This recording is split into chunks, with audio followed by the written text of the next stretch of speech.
বিসমিল্লাহির রহমানির রহিম। আসসালামু আলাইকুম। তস্করাস কিচেন থেকে আপনাদের জন্য আরেকটা রেসিপি নিয়ে এসেছি। আজকে আপনাদের সাথে আমি গরুর মাংস দিয়ে কচু রান্নার একটা রেসিপি শেয়ার করব। এই কচু দিয়ে গরুর মাংসের জন্য আমি গরুর মাংস নিয়েছি 500 গ্রাম। এখানে একটু চাপের মাংস নিয়েছি। চাপ বলতে গরুর মাংসের চাপ, যেটাতে একটু হাড্ডি মিক্স করা থাকে। কচু মজা হয় হাড্ডি মাংস দিয়ে, এই কারণে নিয়েছি আমি। দুইটা পেঁয়াজ কেটে নিয়েছি। 2 চামচ মতো পেঁয়াজ বাটা নিলাম, 1 চামচ রসুন বাটা আর 1 চামচ আদা বাটা। আগে এগুলো সব মিশিয়ে দিব। এবার অ্যাড করছি আমি মাঝখানেরটা আমি পরিমাণ মতো লবণ দিয়েছি। এটা দিয়ে দিলাম গরম মশলার গুঁড়া। গরম মশলা বলতে এখানে আমি এলাচি, দালচিনি, লং যা আছে গরম মশলা রেগুলার একটা গুঁড়া, সেখান থেকে আমি নিয়েছি 1/2 চামচ। তারপরে নিলাম ধনিয়ার গুঁড়া 1 চামচ, হলুদের গুঁড়া 1 চামচ, লাল মরিচের গুঁড়া 2 চামচ, তারপরে জিরার গুঁড়া 1 চামচ। আর হচ্ছে আমি রাঁধুনি মাংসের মশলা খাই গরুরটা, ওখান থেকে নিয়েছি 1 চামচ আমি বড় চামচের সাহায্যে। পরিমাণ মতো লবণ, একটা তেজপাতাকে 4 টুকরা করে নিয়েছি, 2 টুকরা দারুচিনি, 4টা এলাচ। আমি এই গোটা গরম মশলা একটু কম দিয়েছি, কারণ আমি এখানে গুঁড়া ব্যবহার করছি, এ কারণে সবগুলো একসাথে আমি মিশিয়ে দিচ্ছি।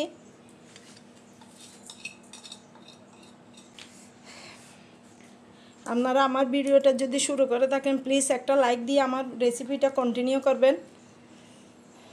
গরুর মাংস রান্নার রেসিপি সবাই পারেন, আমি একটু নতুনদের জন্য শেয়ার করছি। আর কচু দিয়ে রান্নাটা একটা আলাদা স্বাদ হয়, এটা আপনাদের সাথে শেয়ার করলাম।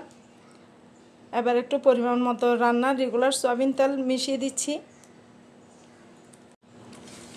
এই তো মাখানো হয়ে গেছে। এটা এবার আমি চুলা বসিয়ে দিয়েছি।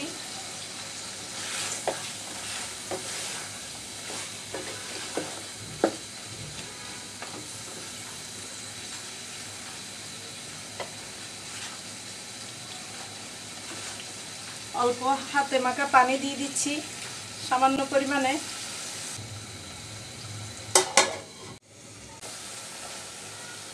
এবার অল্প অল্প আমি কুসুম গরম পানি অ্যাড করব।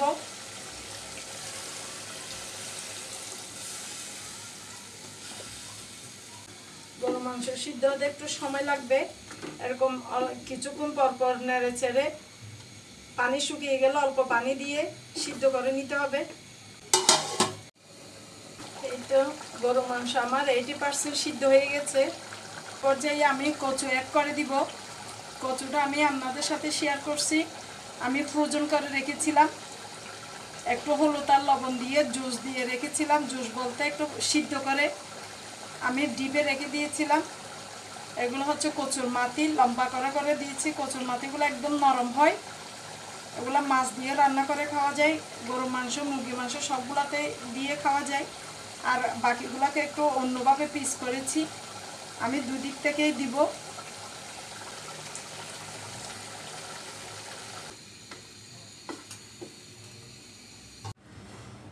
এই তো হয়ে গেল আমার কচু দিয়ে গরু মাংস, দেখতে এরকমই হয়েছে মাশাআল্লাহ। আমি এবার একটু ধনিয়া পাতা দিয়ে নামিয়ে নিচ্ছি।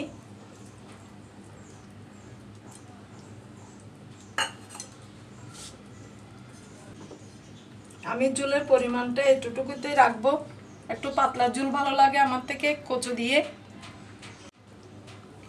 আপনারা চাইলে আপনাদের পছন্দ মতো আরও ঝোল কমিয়ে নিতে পারবেন। এই তো হয়ে গেল আমার কচু দিয়ে গরু মাংস, দেখতে এরকমই হয়েছে মাশাআল্লাহ, আলহামদুলিল্লাহ। অনেক সুন্দর কালার হয়েছে, আপনারা একবার ট্রাই করে দেখবেন। অসম্ভব মজার একটা রেসিপি। আমার এই কচু দিয়ে গরু মাংসের রেসিপিটা আপনাদের ভালো লেগে থাকলে আমার রেসিপিটাকে একটা লাইক দিবেন, কমেন্ট ও শেয়ার করে দেবেন, যেন সবার কাছে পৌঁছে যায়। আপনাদের সবার সহযোগিতা কামনা করছি। আজ এই পর্যন্তই। আল্লাহ হাফেজ, আসসালামু আলাইকুম।